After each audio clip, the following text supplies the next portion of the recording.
Hello to all. I'm Jeanette Rios Evans, and I would like to start with getting us grounded and connected. So I'd like for us to close our eyes, if that's okay, if you're comfortable with that.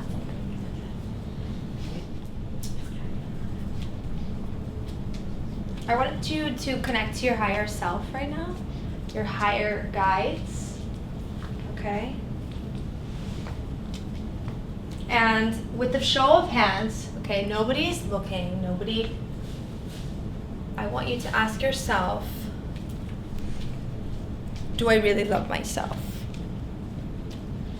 So with a show of hands, for those of you who love yourself, raise your hand. Amazing, thank you so much. Now I want you to keep your eyes closed. I want you to think about the relationships that you're in right now. Does this relationship show you love? And are you honoring yourself? Think about your job or your work in the world. Are you honoring your passion and gifts? Are you showcasing all that you are? And just connect to your higher self and just answer that inside. Are you excited every day? How are your energy levels?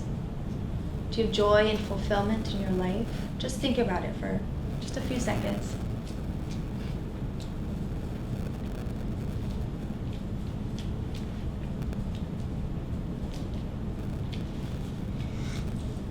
And just take a deep breath in. And sigh out. You can open your eyes. So today, and how does that feel? Does that feel good? You know? Yeah, connected and grounded to everyone here. It's very important. So today I'm talking about breaking up with self-abuse, basically. And I'm going to tell you a little bit about myself. So I'm a small town girl from Texas, like a border town girl, okay? I moved here for a corporate sales job about almost 9 years ago. And I didn't have any attachments. Sorry for putting my back towards you. I didn't have any attachments in Miami, so I just picked up my life, my little dog, and I came to Miami, and it was really scary. But at the same time, it was amazing because I didn't know a single soul. And I was able to really learn to be alone. I don't know if any of you have that problem. You're like, I don't know how to be alone. So I really got to experience that to the fullest. I was like, right in. And little did I know is that I started really learning who I was, and I started gravitating to these like spiritual places, these crystal stores, and I was in yoga and meditation and these Om chanting circles, and it was beautiful, and I was just really getting to know who I was. But then I made friends in Miami. I actually started meeting people, all different types of people. But there was one thing in common, and that was that Miami people really like to party. It didn't matter what kind of friend, they really all loved to party. They had that in common. It was amazing. And so I found myself gravitating into this social crowd. I was going out on the weekends, going out during the week, going out all the time. And then I started meeting men. The men in Miami they're like as seen on TV, I think. They really are, right? They're like as seen on TV. They have the looks, the personality, they're charming. You think, wow, this is like the perfect guy, I'm gonna marry. You start telling your mom. Sorry to my husband who's in the crowd. I started traveling, on the boats, the yachts. I became obsessed with my looks, my body. I got the boob job. The boobs that I don't really show that much anymore. But I fit into that category of that Miami lifestyle, you know. And I had the job, I had the Range Rover, I was self-sufficient. I had it all, or so I thought I had it all. But the one thing that I didn't have was love. I never found love in Miami. I was attracting all of the same guys that were basically me, right? Vibrating on my level. Everything that I was looking for on the outside is what I was attracting on the inside. They were emotionally unavailable, right? And I slowly started to think like, wow, I think I'm becoming that typical Miami girl, like that, you know, there's like a typical saying, you know, there's a Miami girl, Miami lifestyle, and I was like, wow, I'm caught right in the middle of that vortex, and I am that girl right now. And I didn't know if I wanted to even get out of that life. I was like, you know what, I kind of like this life, you know? I'm emotionally unavailable, and it's working for me. And I was like, you know what? I don't need men. I have it all. The walls came up, you know. Until one day, my dog of 12 and a half years, she died. The love of my life, right? To a lot of people, you probably understand. And my then boyfriend and I break up the same week. Of course, he decides to break up with me that same week, right? Go figure. Go figure, right? So I move out of his apartment, and with no family, I basically fell into a deep depression, and I found myself very, very sick. And later on, I find out that I was diagnosed with an autoimmune disease. And I went to all the doctors. I tried to find cures. They would give me a pill or a cream, and then I would be okay for like a week. And then I didn't know what to do. So I became obsessed with like, okay, I'm gonna find the cure, I'm gonna get better. So I did all my little research, and I found that the root cause of my disease was the food I was eating. So I changed my diet. I started working out. I thought, okay, I have the cure, and I'm gonna get healthy. But I didn't get healthy. I was still like super sick. Like I was worse, because I actually became what's called orthorexic. And orthorexic is when you are obsessed with eating right, eating organic, you know, like it has to be organic, it has to be where did it come from, and you're like attracting these things into your life actually. So I was going down that rabbit hole.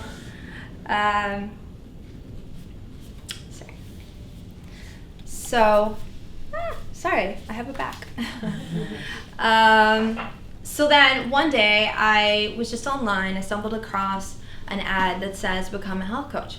And I said, okay, I've been pleading with the universe, this is all I have, I'm gonna give it a shot. So I signed up for health school, and luckily they have an integrative approach to life. So I got to learn not only about what you're putting in your body, but I learned about loving the self and how important it is for your health, right?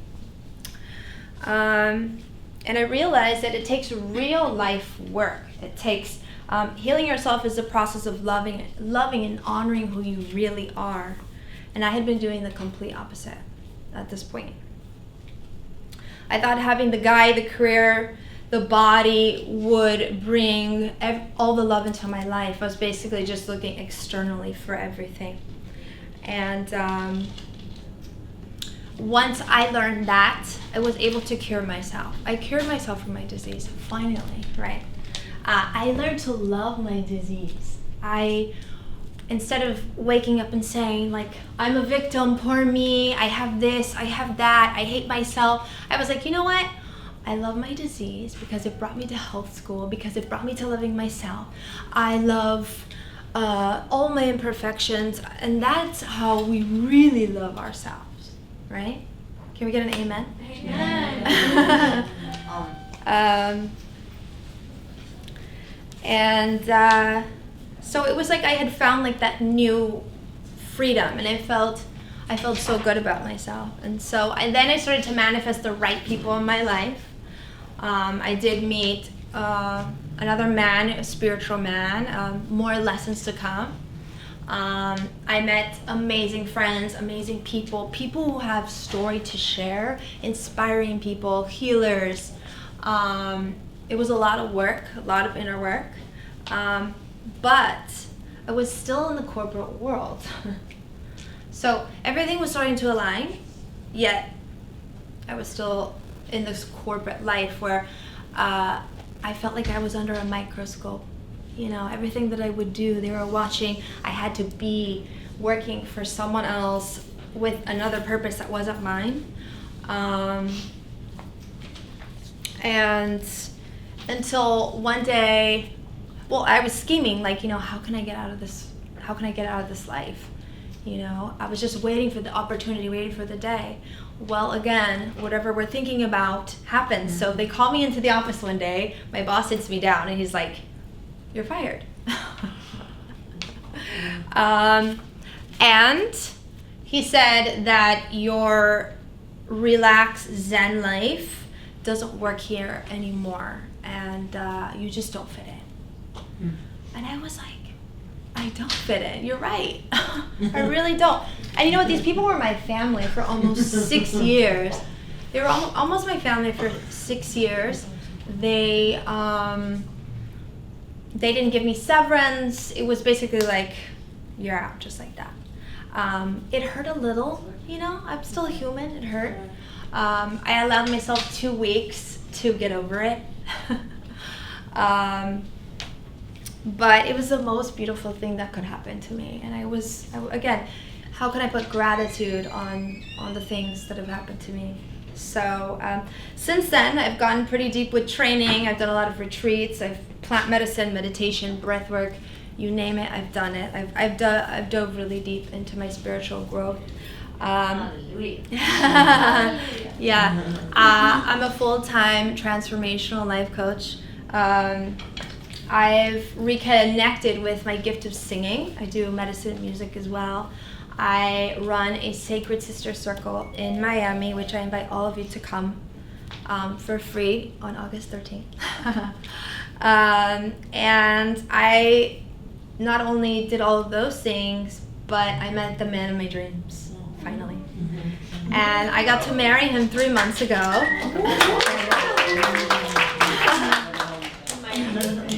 I met him in Miami. Look at her face. You met him in Miami. I know, right? But he's not from Miami. No, he's not from Miami. No.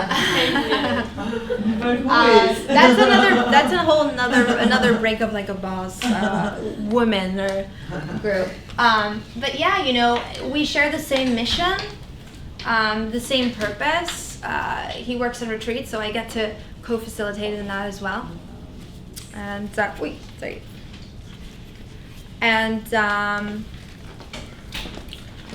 And so I just want us to just close our eyes one last time. And I'm going to ask you that question one more time. And you don't have to raise your hand. Just answer to yourself.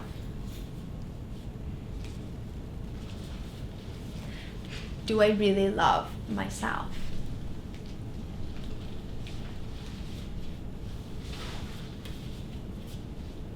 Am I truly living the best version of myself? Am I sharing my passion, my gifts with the world?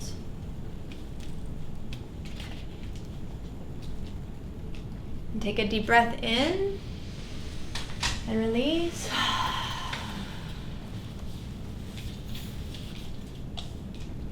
And you can open your eyes. Thank you so much.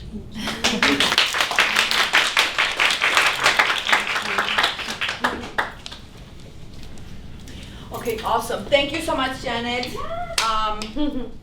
I wasn't here for the closing argument, but did you talk about the one gift that nobody else can do like you? What is the one sacred gift that nobody else can do like you? I would say that's singing. Okay. I mean, I'm sure a lot of people can do it, but it's definitely what speaks to my soul is how I heal others. Mm-hmm. It's a gift from God that I get to use, and I feel that it's an injustice if I don't use it. Yeah. Maybe in the end we'll do a little. I sing tomorrow actually Okay. at a shamanic art event. If you guys are interested in learning about the sister circle, if you're interested in learning about the event tomorrow, my beautiful interneers Yeah. are here. You can talk And to they're them. magical, guys. Let me tell you, the energy that you feel in this event is almost like you're going into a mosque, a synagogue, or a church. It's really like, it's crazy because, you know, like when we create magic together, this is like, explodes. Like, it multiplies. Okay, awesome. Next one, we have Austin looking at me with this face, lovely face. But it's so funny how much we have in common.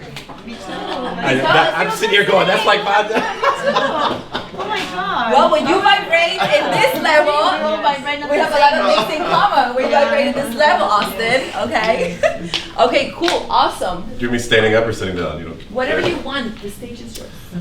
Okay, my name is Austin Bergman. I was born into a family of immigrant entrepreneurs. My grandparents are from Paris and Belgium, so it's kind of in my blood to work for myself.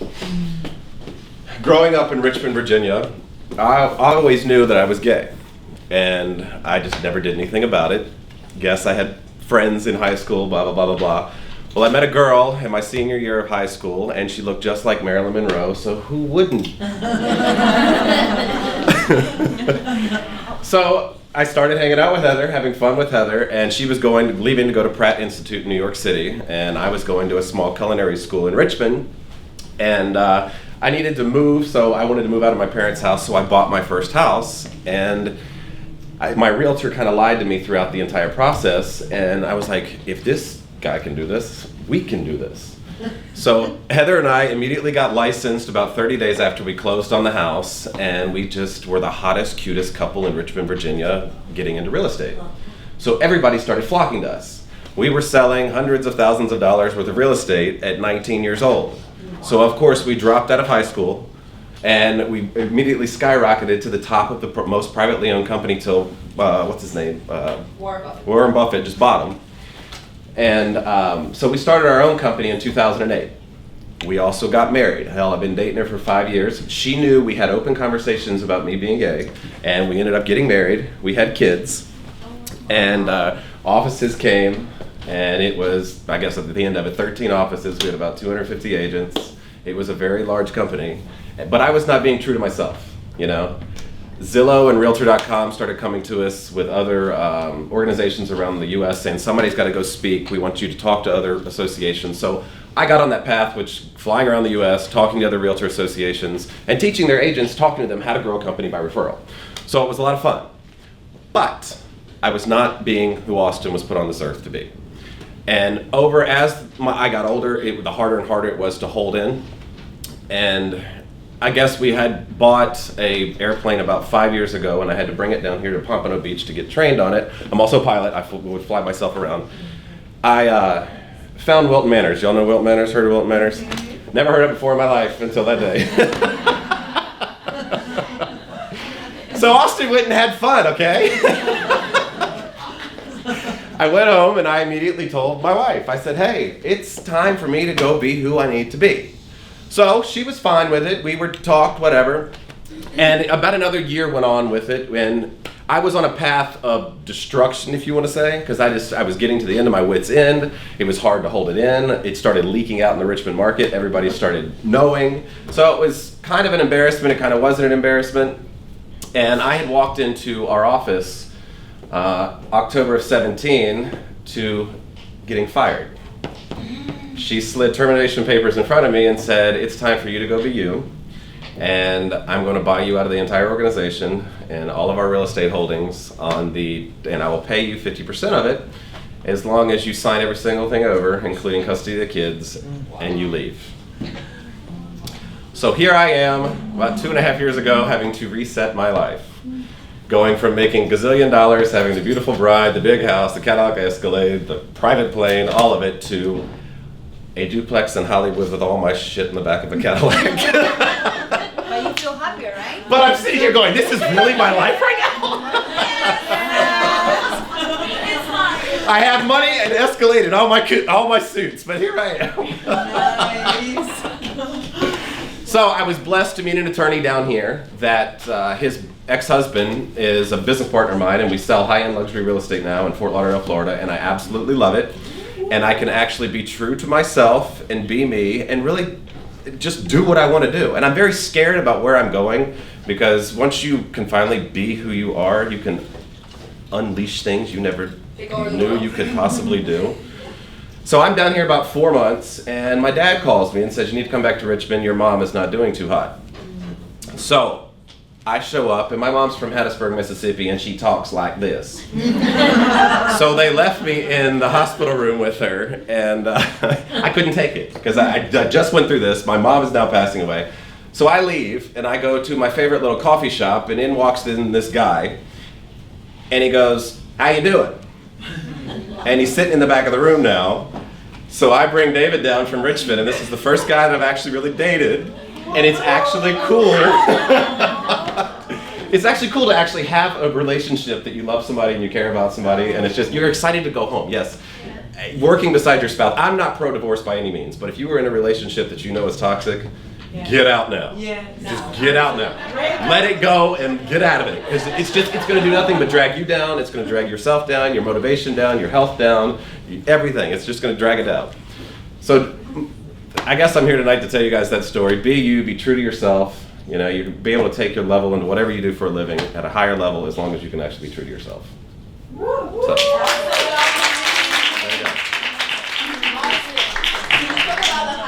What is the one thing that nobody does like you? You one sacred gift. Is it real estate? Real estate, I'm pretty good at it. Yeah. I can salsa dance, but I don't know if they'll show me up in here. I think that's a gift. No, real estate, I'm really good at just lighting up a room, being Why fun. do you think you're good at real estate? Because I'm a people person, you know, I can quick with my feet, put deals together, let's go, you know. Yeah. And we were so good at the end where when I listed a house, I probably had a buyer for it. So we sold a lot of stuff without even hitting the market, because we knew everybody. So it was pretty wild. Mm-hmm. So. Since you're talking about like you're still referring to your business partner / ex-wife. Yes, we. Okay. And you still think like that? No, not anymore. Okay. That's cut. But anyway. What would you tell to your old self? Let's say like you 10 years ago. Like if you could do something different. Don't do it. Don't do it? Don't do it. Don't get married. Yeah. I'll take that. But you know, I mean, deep down inside, you know on that relationship that you don't need to do it. So and I knew. But it was just, I was in love with the lifestyle, you know? And what is the one thing that you do bring out positive, like that you did like, and you still kind of talk about it in a very positive note in your mind about it? it got me to be able to stand in front of hundreds of people and be able to speak and not be afraid of it. Tell your story. And just be who I want to be. That's awesome. So, and my goal now, my passion is to take this story and go positive with it. Because there's a lot of people that are in my shoes that are married right now that know they're gay and are just stuck. Yeah. And it is shocking to me how many people are like that. There's a lot of girlfriends that I have, they know their husbands are gay, and it's also shocking to know that they're okay with it. Because they're in love with the lifestyle as well. It's the lifestyle. Yeah. So. Alrighty. You guys have questions? This is a very common topic in Miami, by the way. Absolutely. No. And you feel free in Miami? You feel like a city? Because Miami, it's not very open about being gay. It's fun. I mean, when I can walk down the street and hold David's hand and kiss him and nobody says a word, then yes. I mean, he's from Birmingham, Alabama, and you gotta watch what you do there. It's funny because you can. You can't, you know. do that there. And I think the world is now turning. I mean, we've got a gay guy that's getting ready to run for president. So, I mean, it's finally coming around the corner that it's just AIDS has come a long way to where it's really not even a problem anymore. So they can't even really put that label on the gay community. So it's pretty cool where it's all headed. Thank you so much for talking about this story, Austin. Yeah, I think it's a very powerful story because it touched so many people on so many different levels. And also, I had friends that were the kids, the children of parents that got divorced because of this situation, and I've seen it in like multiple levels how it affects. And I think being open and like saying your story is going to help a lot of people. Thank you. It's been fun. Thank you for having me. Do you want us to stay here, or what do you want us to do? I'm gonna go sit there next to you. How about that? Right, now this is Why am I sitting? Brian. He made it all the way from Boca. Hey guys. Am I up? Or am I sitting? You can say we're gonna do Karina. Cool. Brian arrived. Brian has arrived.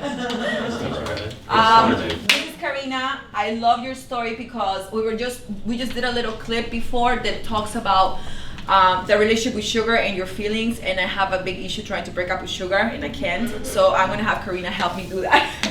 Karina, tell us more about your story. Hello. Hi. This is the first time that I talk in an open public. This is one of my biggest fears, so it was a challenge to come and talk to you. But I want you to all feel motivated about my story, and hopefully you don't go through what I went. Okay, I'm 43 years old. I'm from Peru, and at 35 years, I was diagnosed with breast cancer. Okay, but that time in 2011, I didn't know much about cancer because when you don't have anyone around your family, you don't have that information, and breast cancer is one of the highest rate curable, right?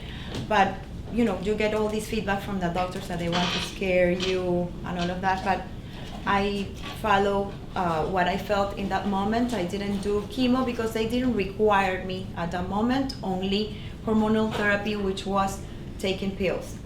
But when I found out that I was diagnosed, I thought that I was gonna die soon because I didn't know, you know?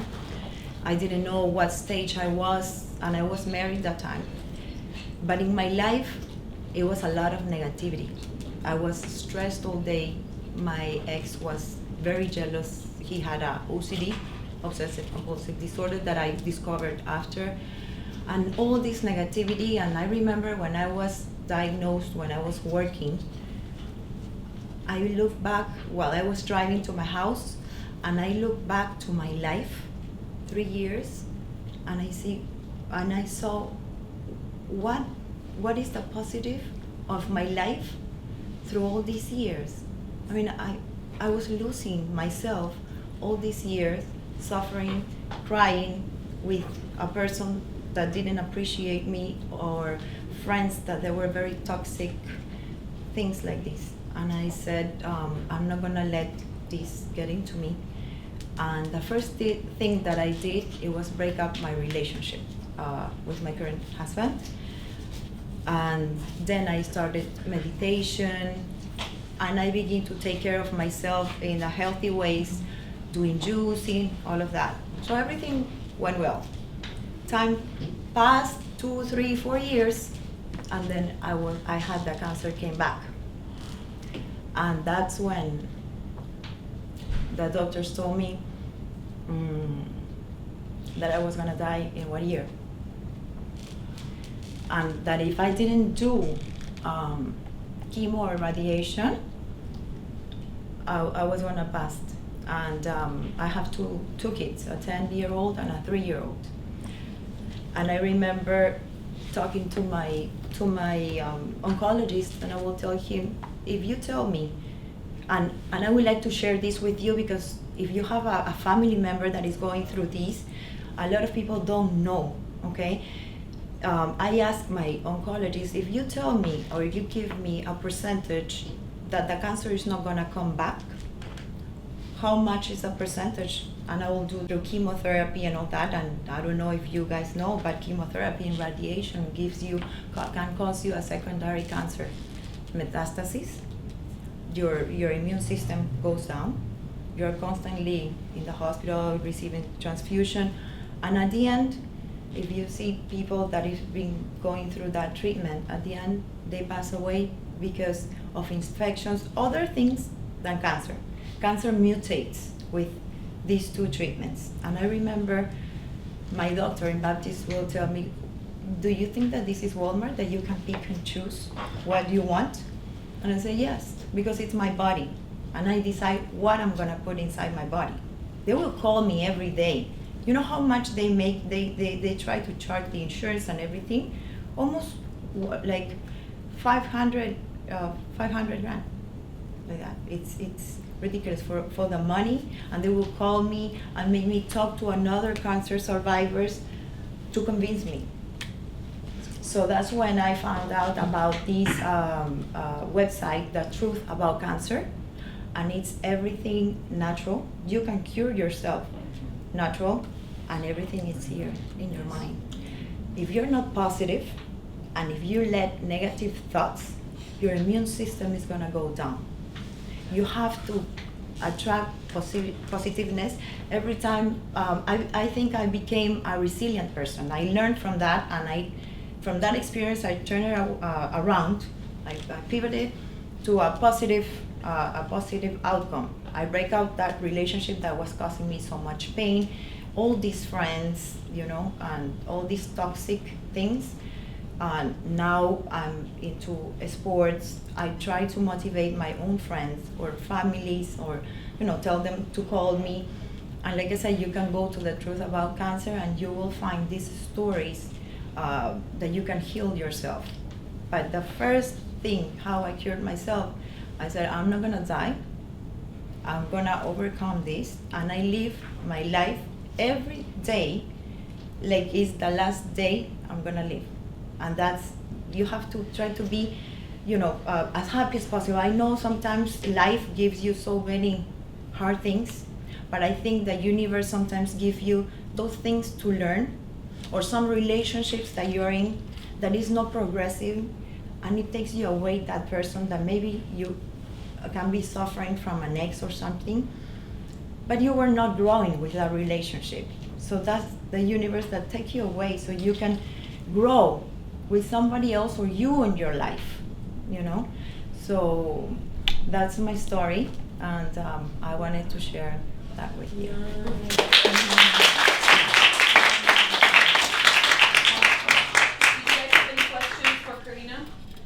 I do.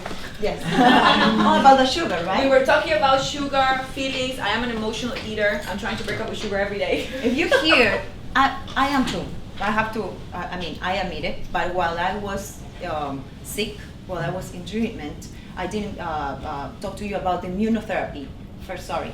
Immunotherapy, it's like an infusion they give you only to restart your immune system. So that's not, it's kind of conventional, but not as bad as chemotherapy, or it doesn't give you side effects. Sometimes I will feel like I will get a flu or something like that, but very mild, because I heard stories of tumors disappear, and that was my story. When my mom was dying in the hospital, and I was getting surgery, and my mom dying of pancreatic cancer in 1 month, she was gone, and she was in the hospice. I remember I started back with my stress, and I was thinking, oh my God, I'm gonna get the cancer again. Oh my God. Soon enough, I had 2 bumps here that were growing, and it was this hard. Thank God that it was not malign, it was benign. But you see, everything that you have in your mind, if you visualize even negative things are gonna happen. So don't ever imagine, I'm gonna die, I'm gonna get into an accident. I don't know if you guys saw The Secret. Yeah. And it's so true. It's so true. It's so true. You attract whatever you vision, even if it's bad, you will attract it. So try to make it positive. And about the sugar, it brings you down your immune system. If you eat sugar, half of the day will be, your immune system will go down 50%. So, How many of you are addicted to sugar? it's better to eat. I know, sometimes it's hard even for me, like dark chocolate or, It's my understanding, right? huh? It feeds cancer cells. If it's cancer cells, yeah. When I was pregnant, and when I got the cancer came back, I was eating, because of the hormones, I was eating a whole tablet of chocolate every day. I forgot about what I had before, and the cancer did come back. And I was not stressed, but I was eating a lot of sugar. Yeah. Now, when you say like you should live your every day like it's your last day, do you think we should wake up like it's our birthday every day and go to sleep like it's New Year's? Yeah. Like if you Is have that a what you can negative, elaborate on that? if you wake up and like, oh my God, I have to go. First of all, I would recommend if you don't feel good in your job, you have to switch jobs. Yes. Because your life is gonna be hell. Yes. Every day you're gonna wake up Even like if you make dragging money. yourself to go to that work and feel, yeah. I was gonna say, I consider myself in general a very positive person, but when you said in a circumstance like that, like you're diagnosed with an illness that you don't know whether you're gonna survive or not, how do you stay positive? How do you? I was taming my mind. Before, I used to go to a Buddhist center to try to learn how to meditate, and that helped me a lot. So whenever, maybe you can practice, maybe in YouTube they have this meditation, and whenever you feel those negative thoughts, or if you're having a problem that we get those intrusive negative thoughts, or like obsessive or thinking about this problem, you have to learn to identify them, okay, and switch or imagine something that makes you happy, like your kid's face, or a joy moment that you live, or something that you like to achieve. And that will begin to break, and then your mind will start learning how to identify those negative thoughts and turn it into positive. And you will see that out of the blue, you will begin to do this automatically. Besides, you have to talk very gentle to yourself. You have to be good at yourself at talking, because we tend to care about other people first, and we forget about ourselves. Yeah. And if we're not good with ourselves, we're not gonna love the way it is to the other persons. And the self-esteem, sometimes people think that the self-esteem, because we don't get an approval from someone, from outsider, then our values, we think that it brings our value. No, and we cannot let anybody take our self-esteem and our values just because they don't like us, or for a relationship. If your boyfriend went or left, you cannot let them take that away. That belongs to you. You have to nurture yourself, and whenever you start criticizing yourself, you have to switch again. You have to speak with yourself and tell, no, now nobody's perfect. Right. So some people are very hard on themselves, including me. I think, why did I do it? No, okay, it's fine. You made a mistake. You have to keep going.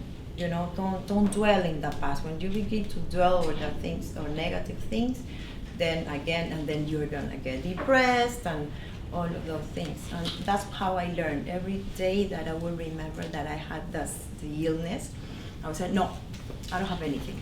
And I begin to dress like, pretty and this and that, so I can boost my, Yeah. and I did it, and I feel very proud of myself, because it is very difficult to receive a diagnosis that you are gonna die if you're not gonna do a chemotherapy in 1 year, and to be standing here.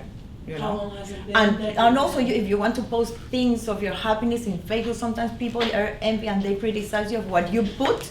She laughs because it's true.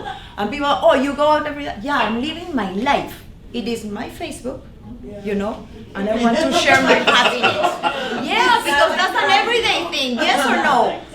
It is. And people criticize. Yeah. We are in a social media Do. time. Yeah. Twice. It's like it posted twice. Wow, that's amazing. Yeah.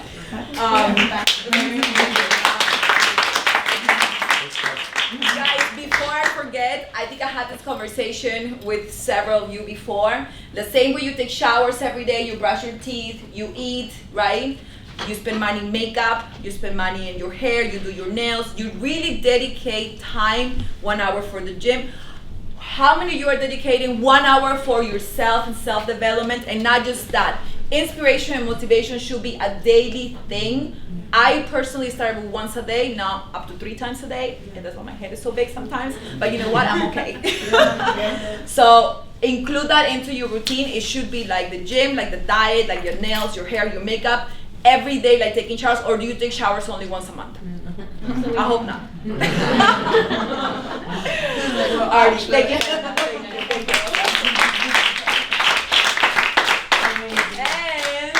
And last but not least, Hey guys. Brian. Good evening. Oh, come on. Good evening. Good evening. My name is Brian Mayrall. I am a national trainer, corporate speaker for a guy named Tony Robbins. Do you guys know who this is? Yes? Oh, come on. You know who it is? Yes? Yes. Come on. It's Break Up Like a Boss. We got 7:30. Let's end on a high night. Do you know who this is? Yes? Yes. Okay, so a little bit about me. I know the theme of this is Break Up Like a Boss. So I was thinking to myself, well, I haven't broken up with anyone recently, but I have broken up with a few things. I've broken up with some old patterns and habits. How many of you have some patterns and habits that you know you need to get rid of? Yes. Come on, how many of you have some patterns and habits that you know you need to get rid of? Yes? Yes. And what do I mean by that? Well, we're with the Tony Robbins Company, and what I do, what we do is we recognize patterns in human beings. We recognize what patterns are heading people in an empowering direction and what patterns are heading someone in a disempowering direction. Does this make sense? Yes. So let me ask you this question. How many of you know that there's somewhere you have to be right now in your life? What do I mean by that? I'm not talking about physically, but how many of you know that you're after something bigger than yourself right now? Yes? Yes. How many of you have goals? How many of you have aspirations? Yes? Yes. What's stopping you from getting there? See, normally I got about an hour and a half to have one of these conversations, but I'm just going to get straight to the meat. You guys go with this, yes? Yes. Okay, so what's stopping you from getting there right now? I'd like you to take maybe 10 to 15 seconds, and there's no wrong or right answer here, but I'd like you to think about what is stopping you from your breakthrough. What is stopping you from having exactly what it is that you deserve in your life now? Because here's the truth. We are all capable of whatever we put our minds to, true, yes or no? Yes. Yes. These two beautiful ladies just mentioned it. And what I know is that oftentimes what's holding us back may be something that's in our control. Would you agree? Yes. And so here's what I want you to think about. I want you to think about exactly what it is that you want by the end of this year. No wrong, no right. Maybe it's 1,000 more Instagram followers. Maybe it's 100,000 more Instagram followers. Or maybe it's making a certain type of money. Or maybe it's starting that business that you've always wanted. Or maybe it's breaking up with that person that you should have broken up with. I want you to think about what's stopping you from having it right now. Go ahead and go.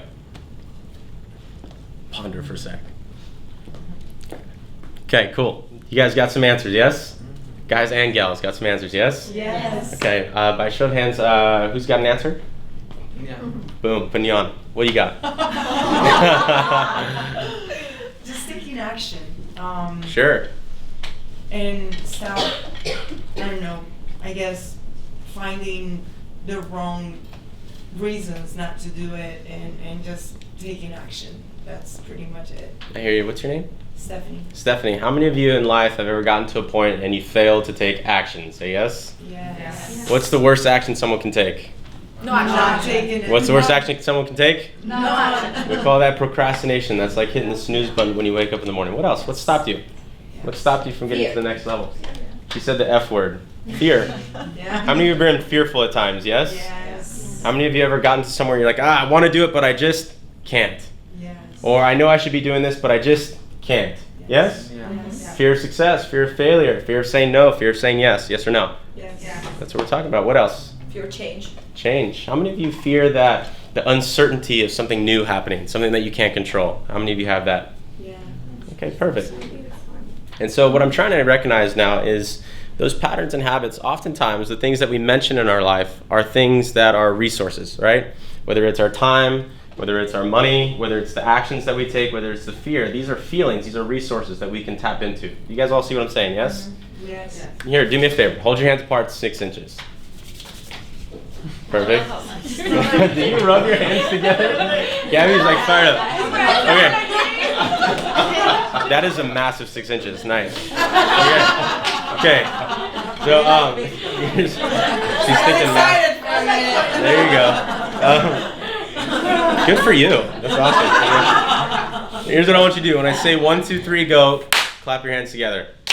When I say go, 1, 2, 3, go. 1, 2, 3, go. 1, 2, 3, go. 1, 2, 3, go. 1, 2, 3, go. 1, 2, 3. Got some extra claps, yeah? Give me some. Cheesy example. What I'm trying to show you is, do you see how quickly a group of human beings can get a pattern generated? Yes? Yes. Some of you saw me clap, so you clapped. Some of you heard me clap, so you clapped. And then Gabby's just fired up tonight. This is her event. She's fired up on the spot. Okay, do real quick. Just take your hands, shake them out. Clasp them together. Apart again. Clasp them together. Now, latest research shows if you got your left thumb over your right thumb. Who's got their left thumb over their right? No. You do. Hold it up high. Okay, that means you're creative, you're incredibly sexy, and you're all amazing lovers. Yes. You're amazing in the sack. She knew it. She's like, I knew it already. No switching your thumbs. I see what you're doing. I know some of the people in the room are like, who's got their right over their left? Oh, come on. Who's got their right over their left? You do? Okay. This means you're the logical thinkers in the room, but if anyone in this room is going to be a billionaire, it's you. Now tell me, okay, this is a cheesy example, yeah? Cheesy example? Yes. Okay, so the point of this example is how many of you heard sexy and thought, man, I want to be sexy, yes or no? How many of you said, oh, someone else is going to be a billionaire, I kind of want that, yes or no? Yes. Some of you thought that, right? Okay, take your hands, shake your hands out, clasp them together. Now, when I say go this time, all I want you to do is take your hands apart, but switch your thumbs.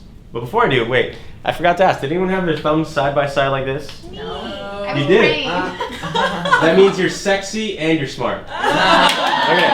Okay, so here's what I want you to do. When I say go, all I want you to do is take your hands apart, and this time just switch your thumbs. Ready, go.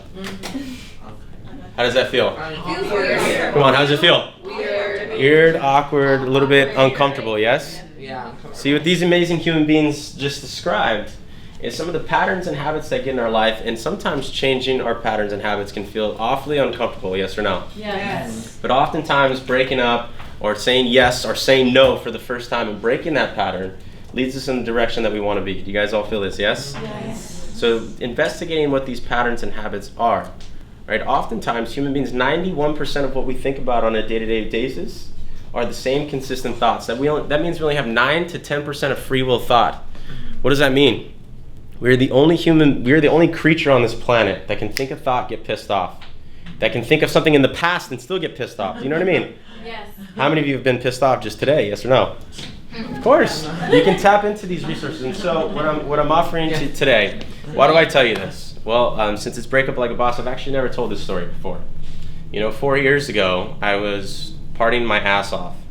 And I was partying my ass off because, one, I was in my early 20s, and that's what most people do.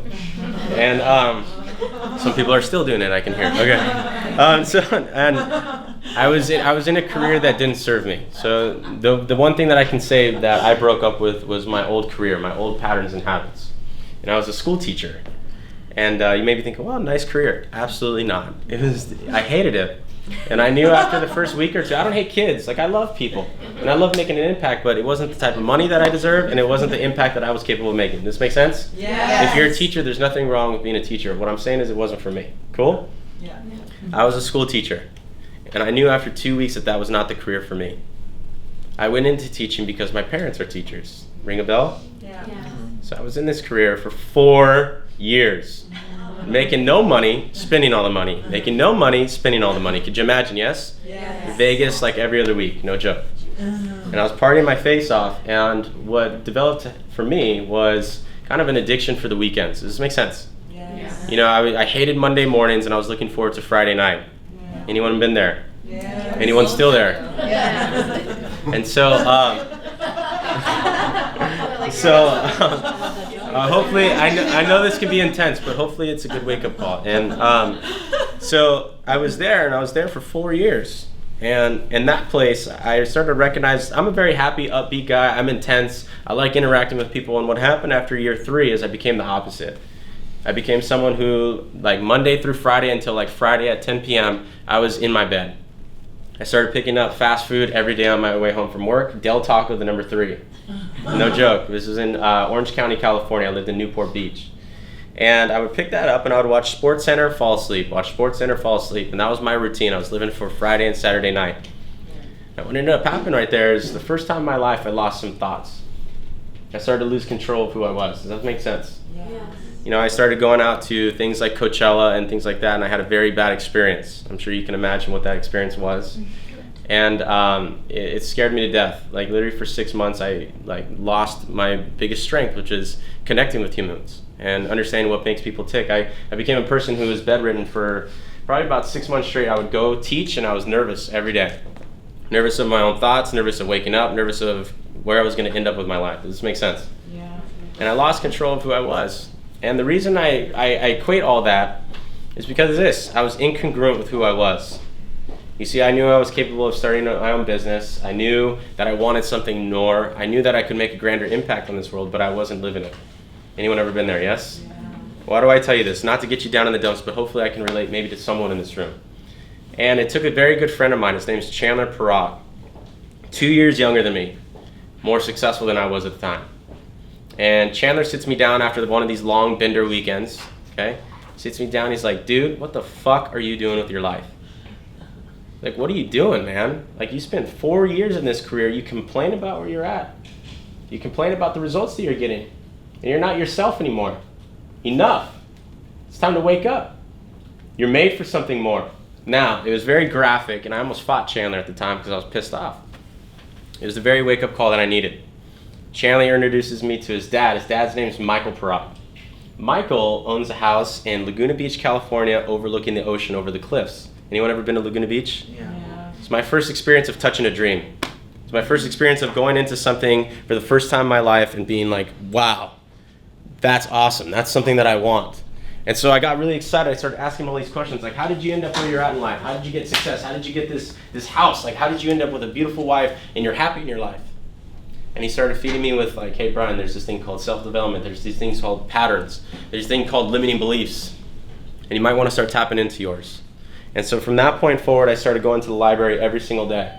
And I started to do work on myself. I started to do charts. What am I happy with? What am I upset with? What do I like? All the way down to what time did I wake up in the morning? You know, what did I do with my routine every single day? Why do I tell you this story? It's because no one's going to come to save you.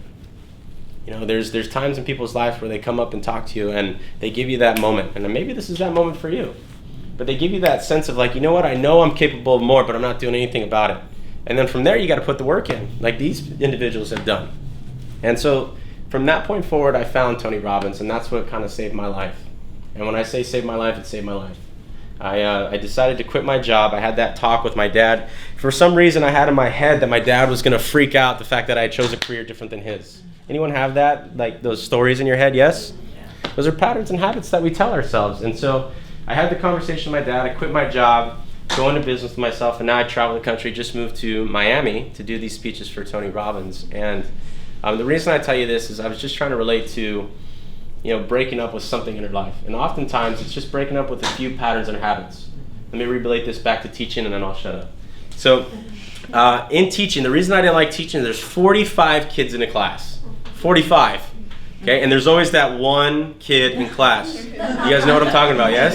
Let's just name him Johnny. Is anyone named Johnny in here? Okay, just name him Johnny. So I can go up to Johnny, right? Johnny one day decides to throw something and it hits another student in the class. Are you guys all picturing the scene that's erupting, yes? I can go up to Johnny and I can say, Johnny, you're bad. Or I can say, Johnny, like you have more energy than anyone in this room. If you learn how to channel this energy in the right direction, no one is going to be able to catch you. Wow. That action that you took is a pattern that you've created. If you continue that pattern over a long period of time, you're going to end up in the direction you don't want to be. Does that make sense? Yes? Yes. So I know a lot of us beat ourselves up for where we're at. You know, we feel like we should be here and we're down here. And it's just not true, because if you came here tonight at 7:30 p.m. after your long, hard day at work on a Monday, what that tells me is you're pretty freaking phenomenal, yes or no? Yes. And if there's something that you need to break up with, it's just a pattern or habit. It's not you. Cool? Cool. Love you guys. Cool. Yeah.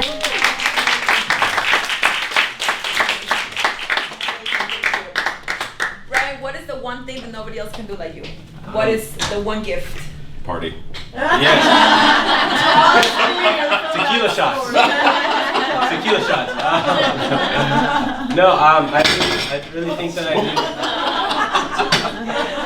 do. Making people nervous. And I really feel like once I have someone one-on-one, I can get through to anyone. Mm-hmm. I just really feel like I have a deep connection to where people are at and how to get them where they want to be. All right. Woo. I'm already starting my sales consulting business, so I'm going to continue that for the next couple years while I'm with Tony. I see myself back in Newport Beach, California, but not renting, owning. Oh, good. That's awesome. Very good, very good. If you can do things differently, like what would you tell your younger self, Brian in the early 20s, hey, don't do this because it's gonna do that to your life? It's hard to say because I ended up exactly where I feel like I should be at this moment in time, but just to relate to these three amazing humans is just take action, like do something. Yeah. Like, because you can run a pattern for so long, it's just going to continue to eat you away, and until you do something about it, So I would have just taken action earlier. Take action. Okay, perfect. Even if that action is not perfect, it's better than not do it at all, and you learn on the way, right? 100%. Yeah. I think what Tony's expressed to me is that the most successful human beings on the planet don't always make the perfect decision or the best decision or all the right decisions. They just continue to make the decisions. We're just making like 20,000 decisions at the same time. Yeah. To figure out what we're gonna do. Yeah. All right, that's great. Do you guys have any questions for our amazing panel? I know you do, because we're all doing self-development. Yeah. No? A lot of questions? Too many. Question. When is the next Tony Robbins conference in Miami? Yeah, it's November 7th through 10th, and it's going to be at American Airlines Arena. Gabby's already hooked up, but we got half-price tickets for anyone who wants to go. Wow. Whoever wants to sign up, let me know. It's going to change your lives. Yes. Yes.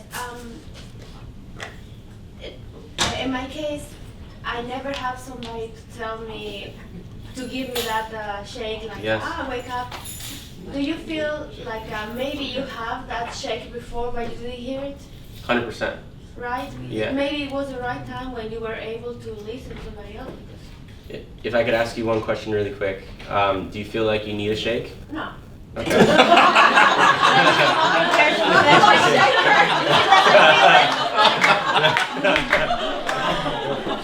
Like email the shake, so I'm done. I mean, listen, if you feel like you're in a good spot, then yeah. I mean, yeah. You know what I can tell you though, when I did a lot of self-development work and I talked to a couple different people and some writers and healers and stuff like that, they said that the earlier we get into self-discovery, you don't have to wait for that traumatizing experience, the death in the family or the breakup or the, like almost OD, drugs. Like, you don't have to wait for that drastic change or like the shake up that you're saying. You should really start working on yourself before that happens because you don't have to go through something traumatizing to start the change. Yes. I go Yeah.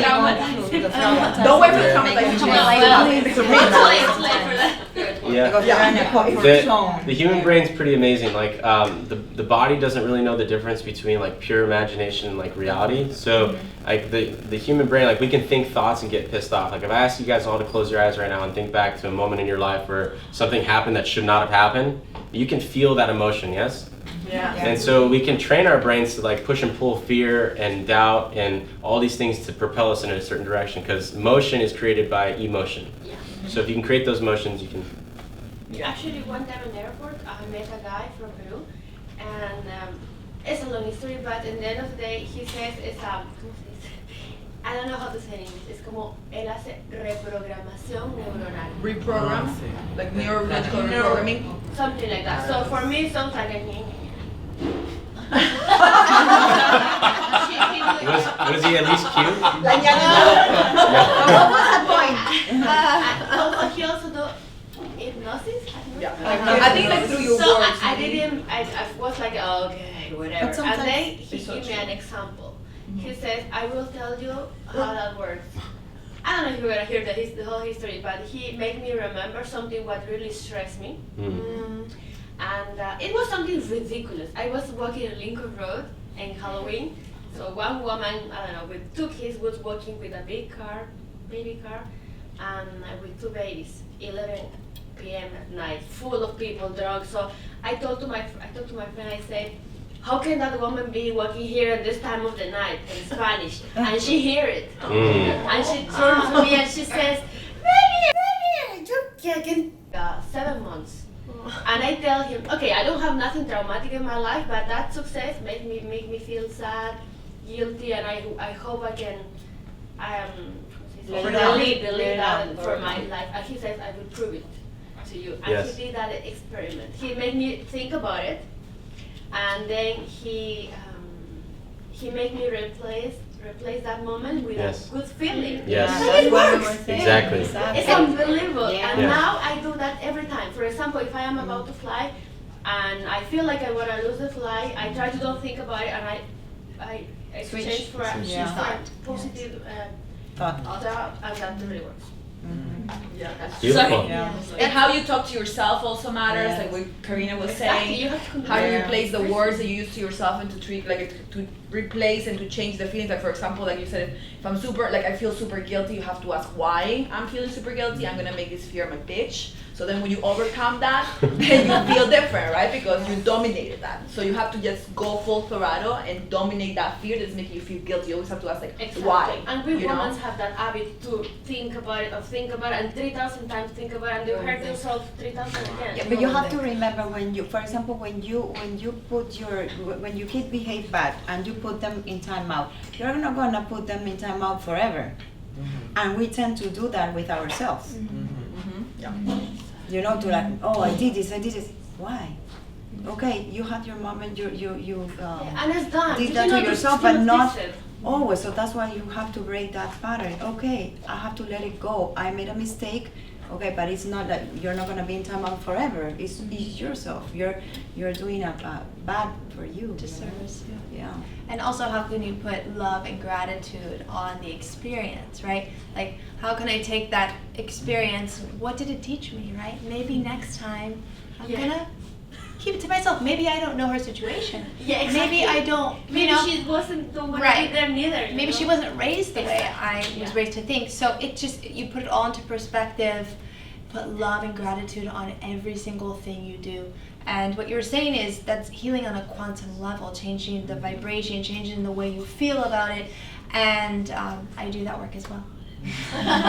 So. And then something else that, like, I learned how to like, always ask myself if I want to go into a project or start something, like, what is my intention, what is my purpose, my passion, because I can tell you one thing for sure: if you go into something with the wrong intentions, then it's not gonna end up well for you or for the people around you. And then something else that I always tell people is to start your day asking the universe exactly what it is that you want. Most people are afraid to ask for what you want, and you can start very small with 1, 2, or 3 things, and then towards the end of the day, you just, like, say thank you, like it already happened to you, and then I promise it will happen to you. Being grateful.